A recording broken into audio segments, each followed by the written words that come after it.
Hey guys, let's put a bow on it. I'm Michael with the Property Shop, broker by eXp Realty.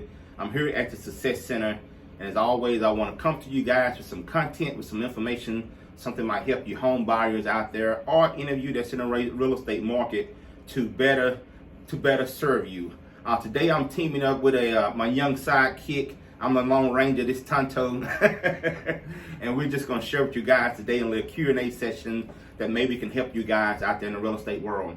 Right now, I'm going to turn it over to Pedro and let him tell you guys a little bit about himself. Well, thank you, Michael, for that introduction. Yes, sir. Welcome. My name is Pedro Ontiveros. I am a Palestine, Texas native.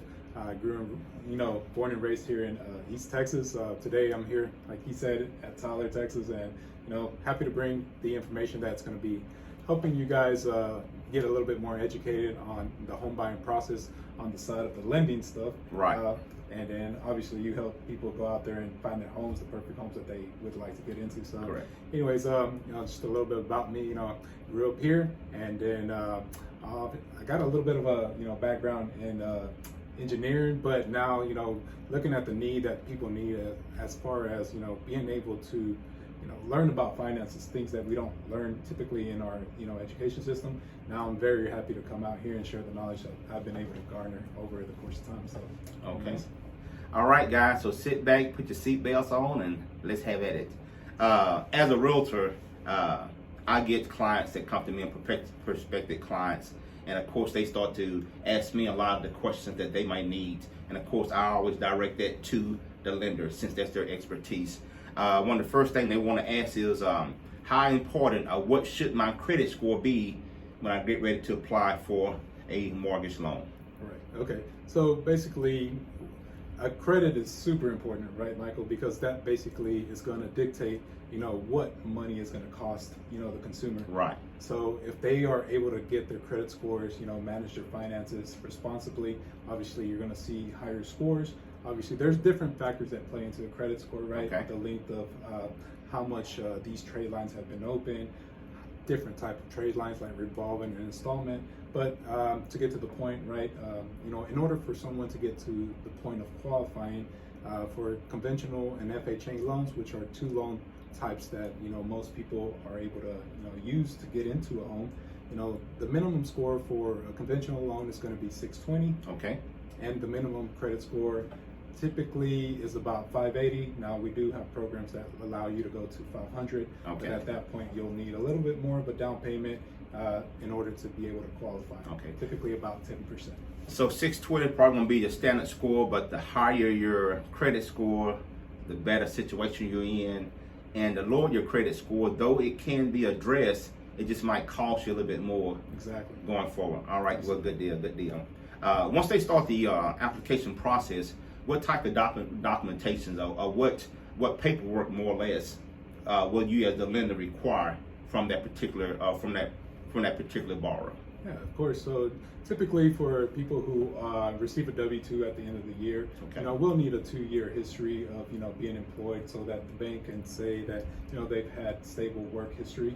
But after they can prove that, we'll need W-2s for the past 2 years, and then also 30 pay stubs that cover the most 30 recent days. Okay. After that, we'll need 2 months of bank statements to see the deposits and the funds that they're going to be using to close on the home, right? Right. Okay. So that is typically for somebody who receives a W-2. Now, if you are a self-employed borrower or client, at that point you'll need pay stubs as well. But on top of that, you'll need tax returns in order to prove what taxable income you right. Okay. So guys, start together all of your documentation. Well, more or less, if you file income taxes, you probably have documentation pretty readily handy. So that's going to be some good information. But that's going to be some information that the lender is going to use.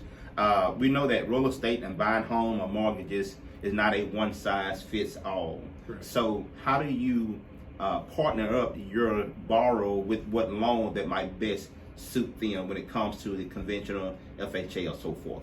Yeah, so whenever we go and do a credit pool, right? Sometimes these days, I like to do a soft pool just to get the borrower an idea of what his credit score is going to be looking like, right? Therefore, once we see if there's anything that we can do to increase the score, right? Because we have a top score program that allows us to be able to either pay off debts, let them know what you can do to get to that higher credit score, right? Yeah.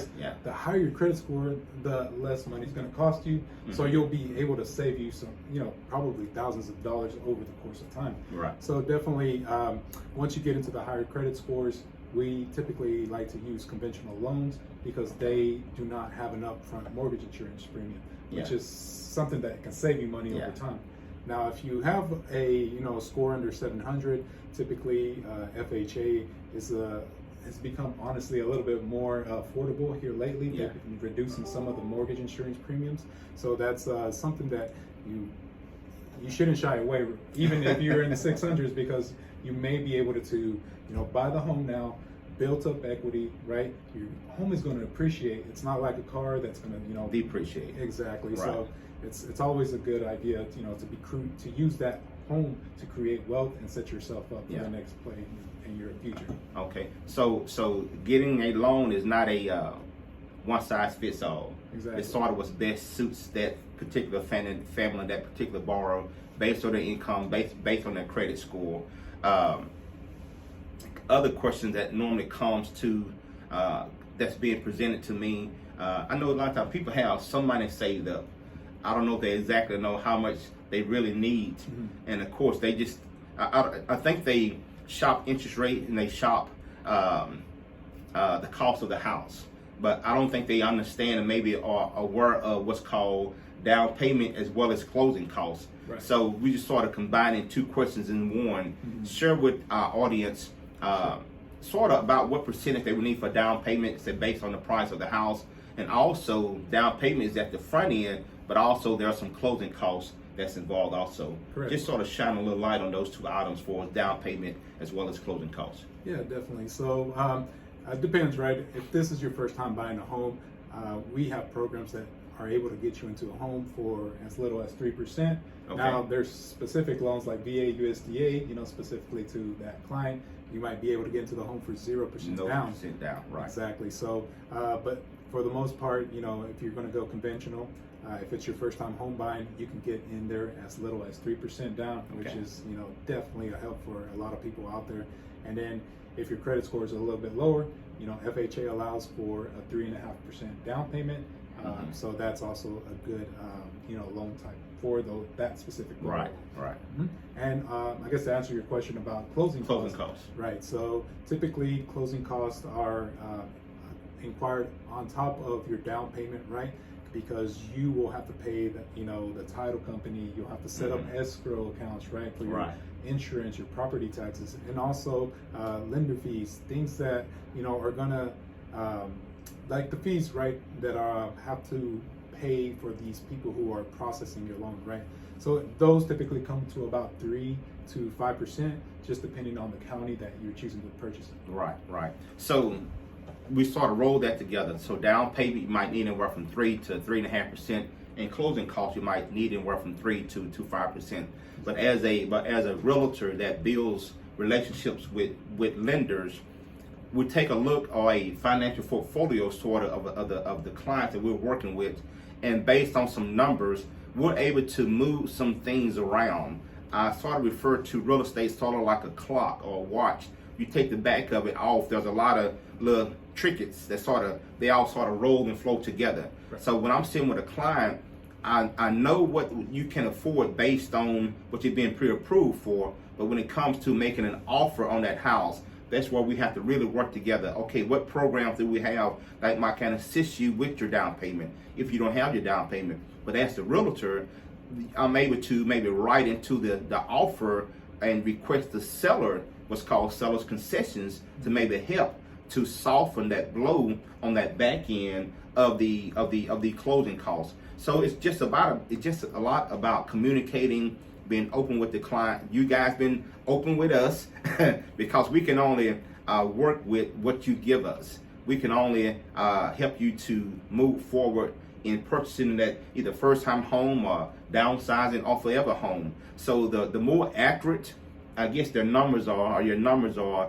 the more accurate we can be with presenting a package that's going to help you guys to get that home that you so desire.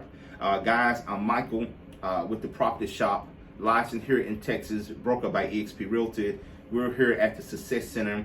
You can reach me at 903-312-4566, or you can hit me up on Instagram at hashtag Realtor Bowtie Guy, or my email address is michaelfallenrealtor@gmail.com.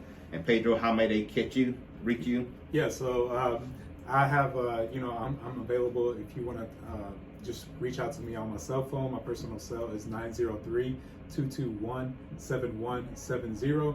Also, if you want to just direct an email at me, it's pretty simple, pedro.ontiveros@ccm.com, and I'm sure you'll have a link or somewhere where they can probably reach out to us there. Right.